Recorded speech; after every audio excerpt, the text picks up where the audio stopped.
We want to talk, and Frank from the FAA here is as well. Listen, we've all been reporting and seeing what's happening at Newark Airport. And I think it is clear that the blame belongs with the last administration. Pete Buttigieg and Joe Biden did nothing to fix the system that they knew was broken. And so I want to lay out how we got here, what's going on in Newark, and what our plan is to actually fix it under this Trump administration, who, by the way, fixes problems, doesn't cause problems. So how we got here. In July of 2024, the Biden-Buttigieg FAA moved control of the Newark airspace from New York, or also known as N90, to Philadelphia Tower or the Philadelphia TRACON. As part of the move, the STARS system that processes radar data for Newark remained based in New York, so they didn't move it from New York down to Philly, where the controllers would be. Redundant and diverse telecommunication line feeds this data from New York to Philadelphia TRACON, where controllers handle New York arrivals and departures. The Biden-Buttigieg FAA bungled this move without properly hardening the telecom lines feeding the data, which was already well known to be error-prone.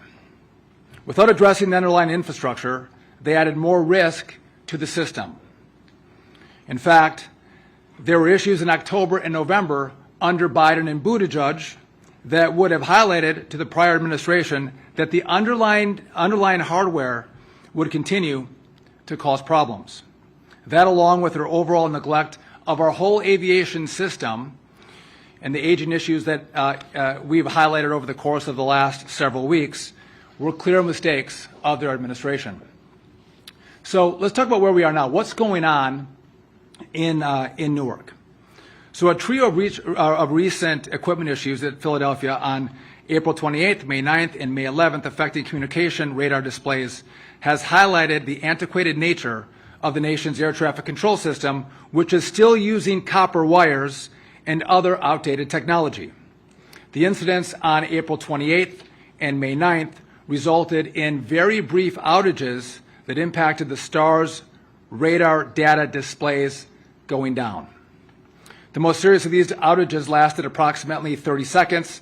This includes the STARS radar data displays going down again for 30 seconds. The STARS displays took approximately 60 seconds then to reboot and come back online.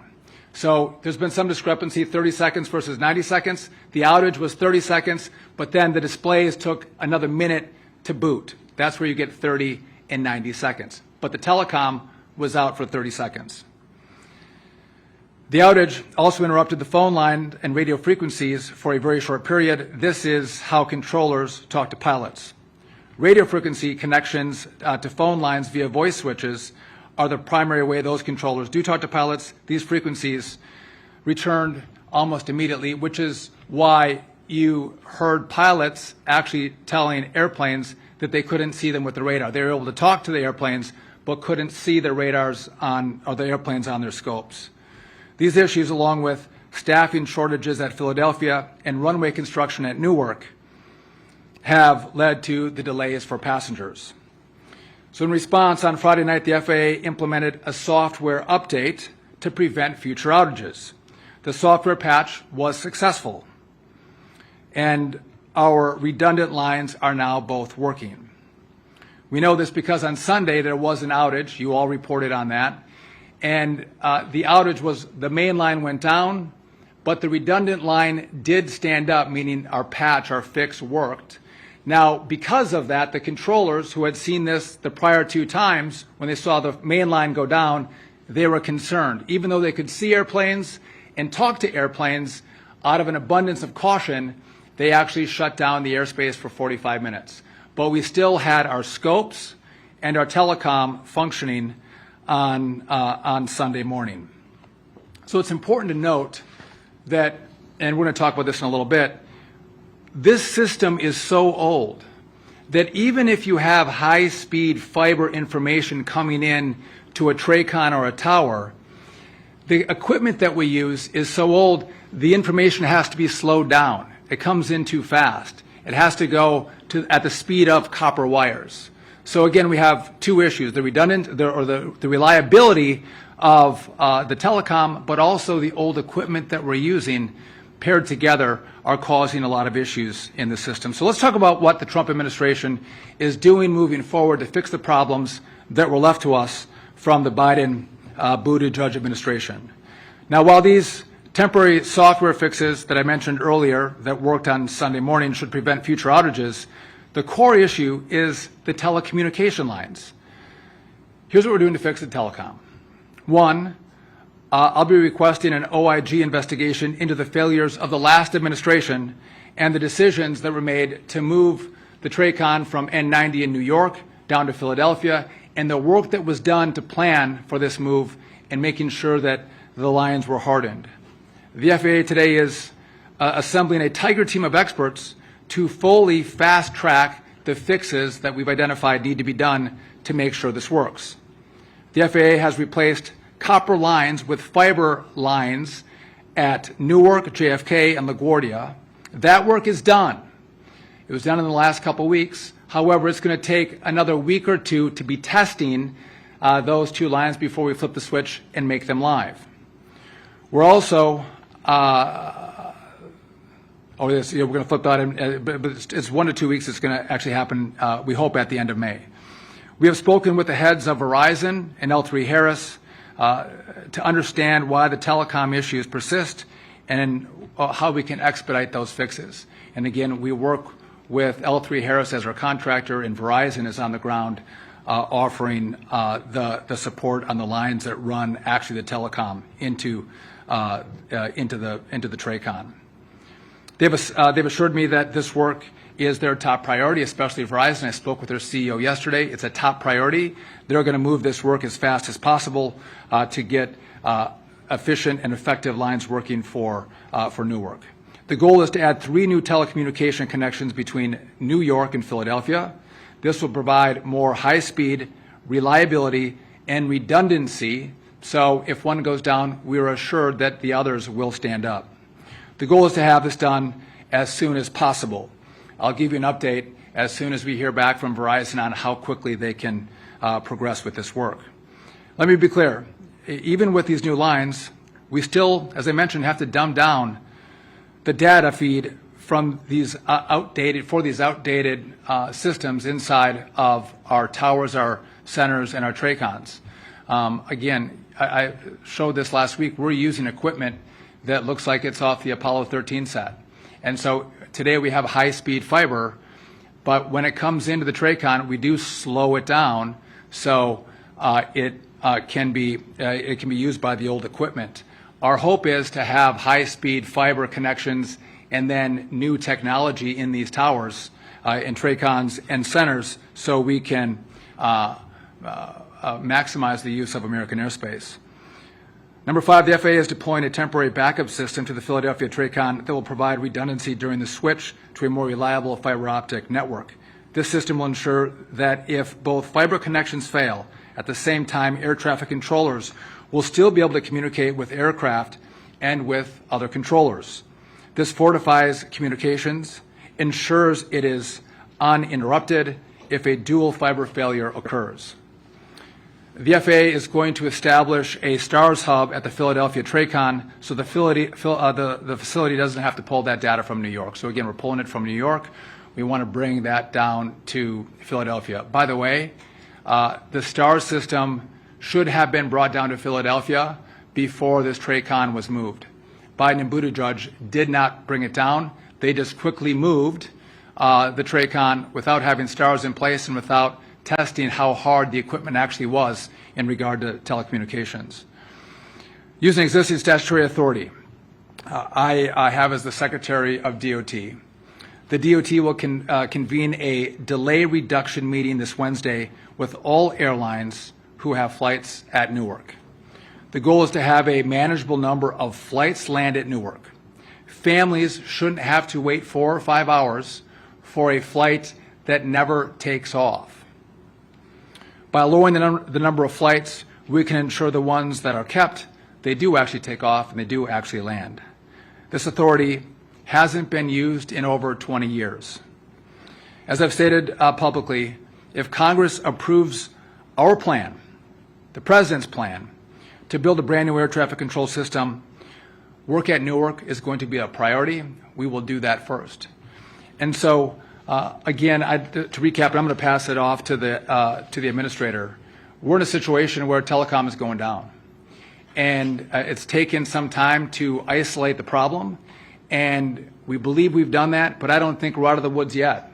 We actually have to spend the time now to build the network that should have been built before the TRACON was moved. I know this is frustrating. I know it's hard for the airlines operating out of Newark, the families that fly out of Newark. It's problematic. But our commitment is always safety. We're going to make sure that if you fly, you're going to fly safely. And if we reduce the number of flights at Newark, we're not doing it to annoy people. We're not doing it to delay people's travel. What we're doing is guaranteeing safety. And when you have problems, you actually slow things down. And that's what we've done. We've slowed down the flights at Newark until we can stand this system up and be assured that we have enough controllers and a system that's actually working to keep everybody safe. And again, we didn't have to be here. This did not have to be our story. Over the last 4 years, the last administration, they knew this was a problem. And by the way, during COVID, when people weren't flying, that was a perfect time to fix these problems. But again, they got $1.2 trillion for infrastructure, and virtually none of it went to fix the biggest American infrastructure problem that we have, which is our air traffic control system. And so what you see in Newark, we're going to have to fix. We're going to move fast, but we're going to do it right. My concern is that we could see other situations like this around the country because the system is old. It's old. And we are fighting to make sure we work with Congress, get the money, and begin this build of a brand new system as quickly as possible. This couldn't happen without the leadership of President Trump, who, again, I'm going to say, he talked to me when he gave me the job. He knew how old this system was. And so when I presented him this plan, he said, listen, I want you to walk through it. Are we going to do the whole thing? This is not a patchwork. It's not a Band-Aid. This is going to be everything. We're going to build it brand new. And I said, yes, Mr. President, this is a plan to build everything new. It's going to be complicated, but we don't want more Newarks. We don't want more Newarks to happen throughout the country. And so we are going to fix Newark. We have a plan to fix Newark. We ask for your patience. And then we're looking to Congress to give us the resources to fix air traffic for the whole country so no one has to deal with this in the future. And with that, I would like to pass it off to a guy who has done an amazing job in orchestrating his team, in building a Tiger team to make sure we can quickly and efficiently address the problems that we face at Newark and throughout the system. Our acting administrator of the FAA, Chris Rusholo. Thank you, Mr. Secretary. Good afternoon. Yes, as the Secretary just described, so we have an action plan moving forward here. Starting today, we've, under the Secretary's direction, we have initiated a task force, an emergency task force, comprised of experts, executive experts from the FAA, from L3 Harris Corporation, as well as from Verizon. We're very focused on making sure that travel into Newark is safe and efficient. I can tell you uncategorically that the travel into Newark today is safe, but we will continue to monitor that situation as it relates to the technologies that the Secretary referenced earlier. And we will also work with the airlines, and the second reference was through this delay reduction task force or meeting that we're having on Wednesday. That will be critical to working with the carriers to make sure that the travel season this summer is good for the American traveling public. So, again, first and foremost, we have a task force starting today with the right technical experts to keep focus on this every single day and to be transparent about the progress we're making. And the second piece is to make sure that we're working with the airlines and the airport, the Port Authority of Newark, New Jersey, to make sure that the travel into Newark this summer is safe. The final thing I would mention, and the Secretary touched on this as well, is it is time. We have seen delays and disruptions in the system. We need to get ahead of that. And by being bold and taking action on this new air traffic modernization program, that will be the long-term fix, even the midterm fix, to make sure that we continue to provide safe and efficient travel for the American traveling public.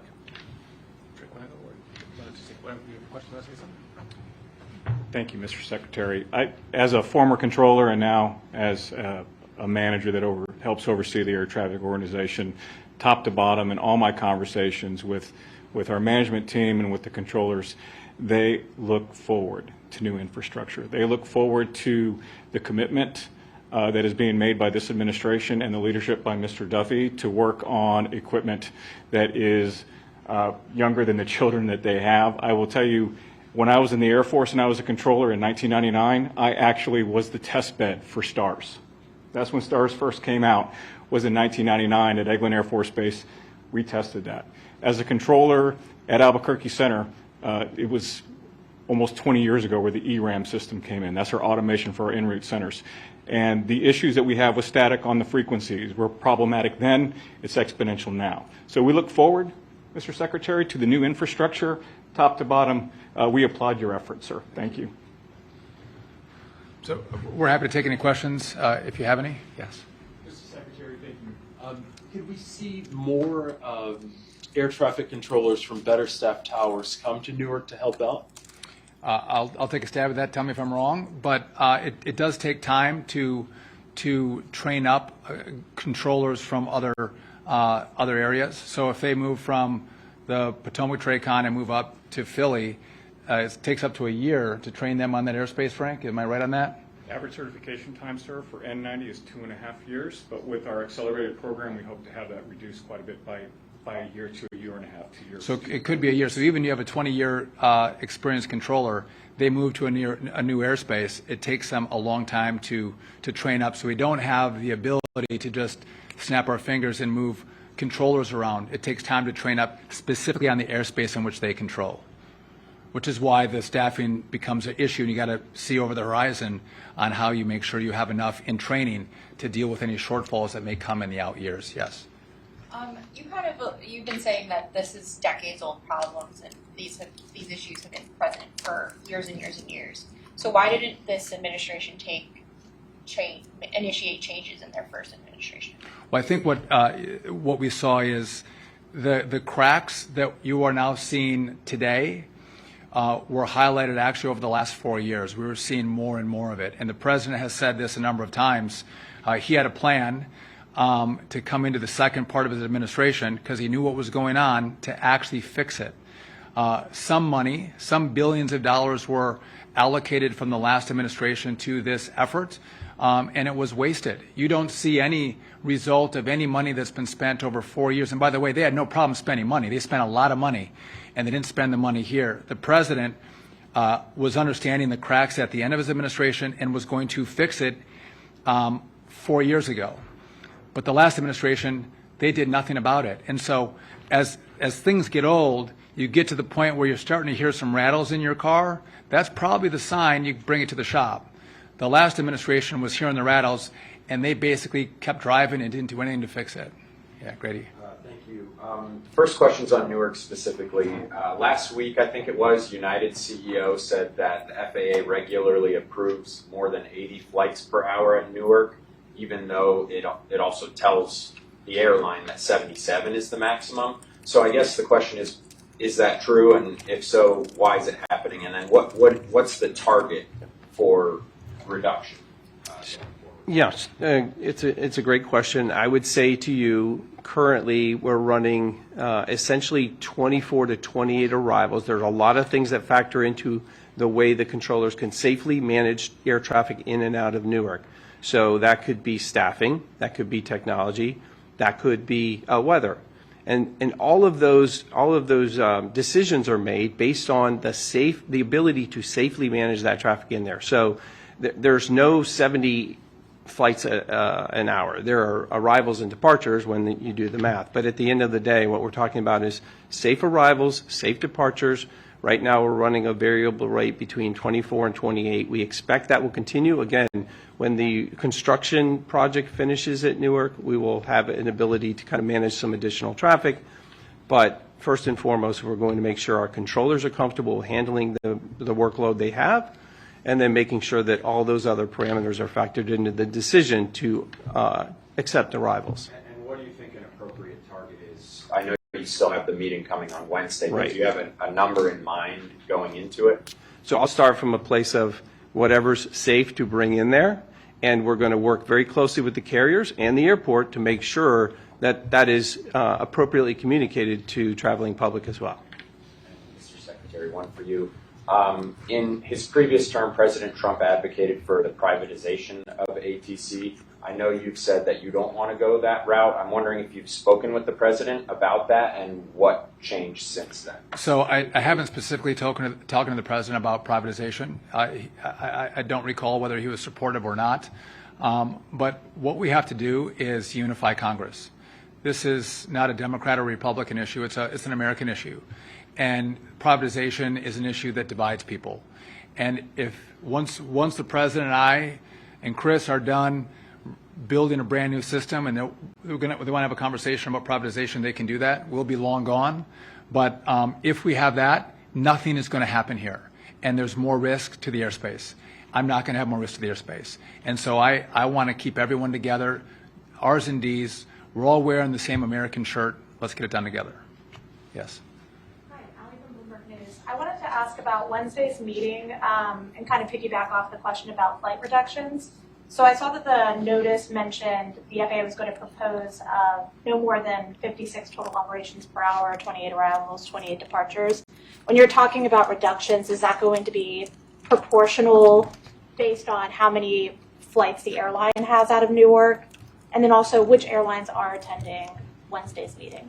So I don't have a list of the RSVPs just yet. I can tell you that based on those conversations that will occur and in our, I'll call it our target rate, all those airlines are going to have to come and explain what they need and making sure that we're doing this in a fair and open, transparent manner. So I don't want to get ahead of that conversation. I think it's fair to say that both the airport as well as the airlines are going to have strong feelings about what they need to get out of Newark.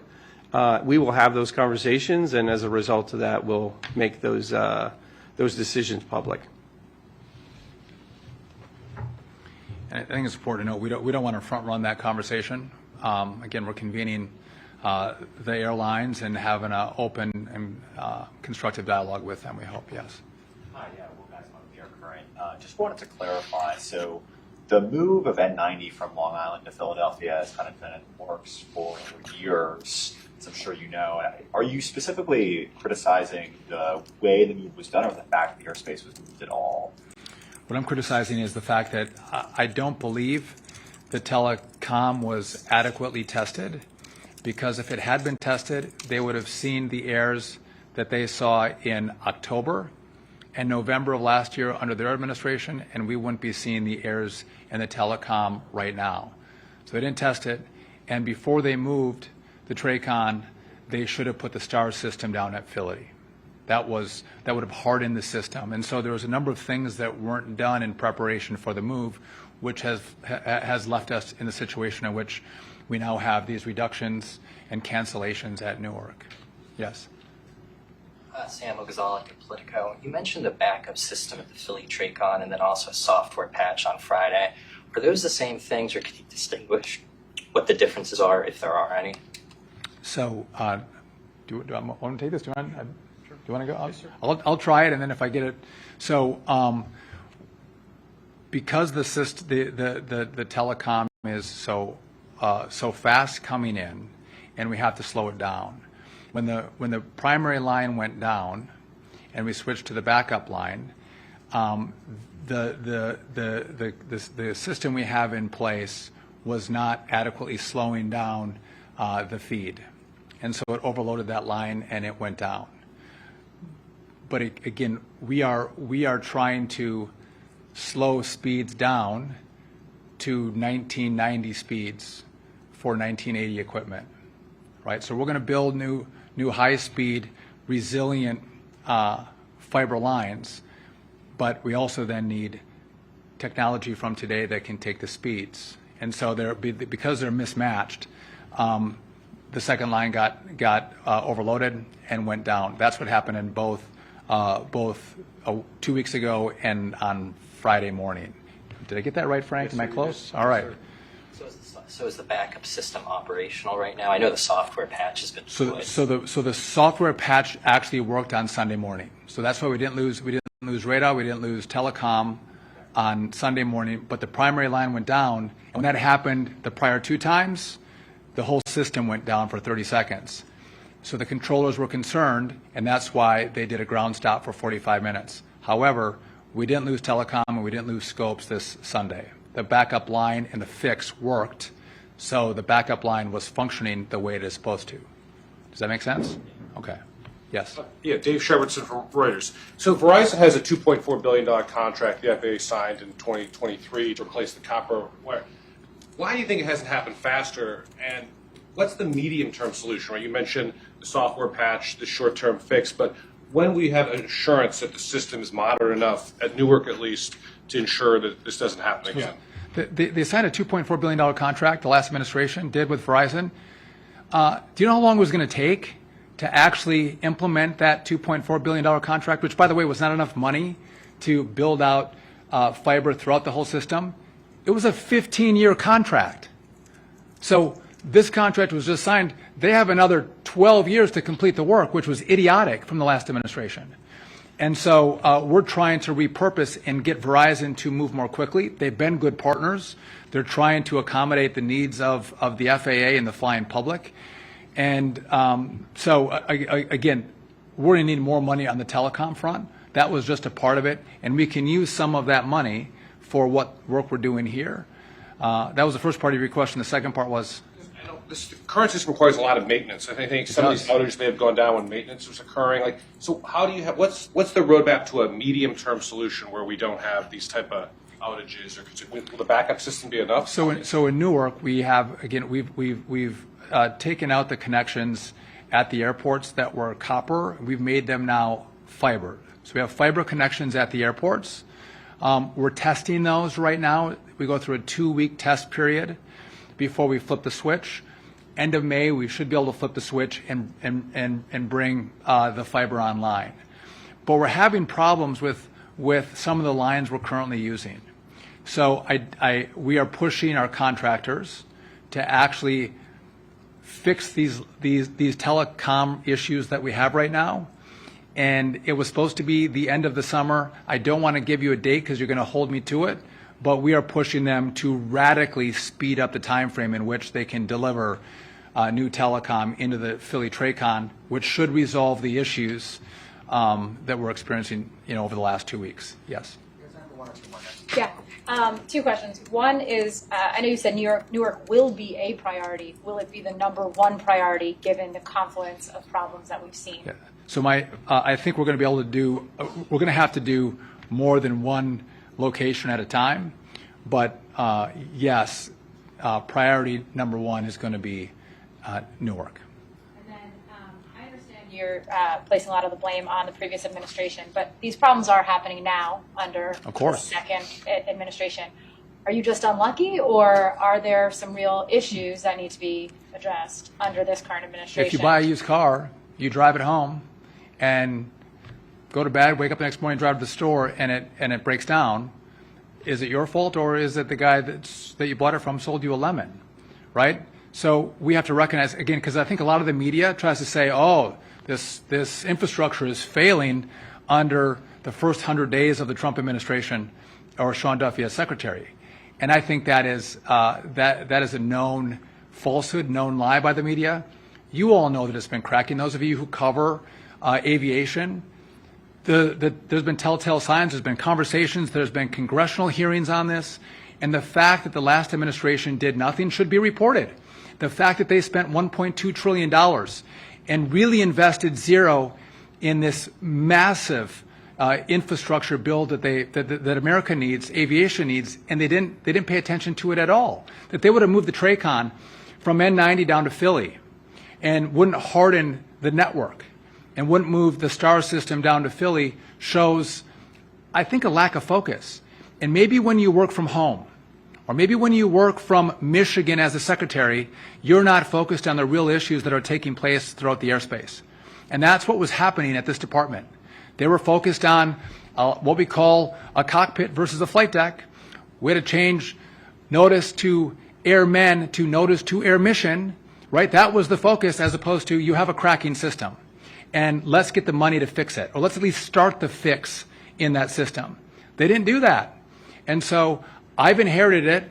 The Trump administration has inherited it. Donald Trump has said, we are going to fix it. We are not going to pass it off. So we are not going to do what they did. And so I fully embrace, as you can see, we've developed a plan, we've put out a plan, we've told the Congress this is what we have to do. We are not shying away from any problems, but I think it's important to recognize why we have the problems. You didn't get old, cracking infrastructure in 100 days. It came from the 4 years before where they chose to do nothing. And so we're going to fix it. The Congress has to help. And if they do, we're going to fix it quickly. They gave us the problem. We have the results in this administration. And again, we're going to continue to update you. If there's any other issues at Newark, we want to be transparent. We want to let you know what infrastructure problems there are. If there's telecom issues, we're going to let you know what those are. And we'll keep you apprised of how we're going to fix the issues that arise. Hopefully we're done.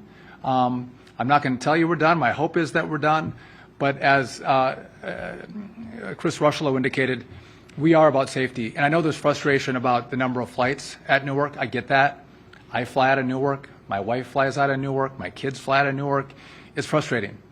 But again, we're all about safety. And safety is the mission. And so if we can only do 24 to 28 flights an hour, that's all we're going to do to feel like we are adequate in the mission of keeping people safe going from point A to point B. And with that, thank you all for coming.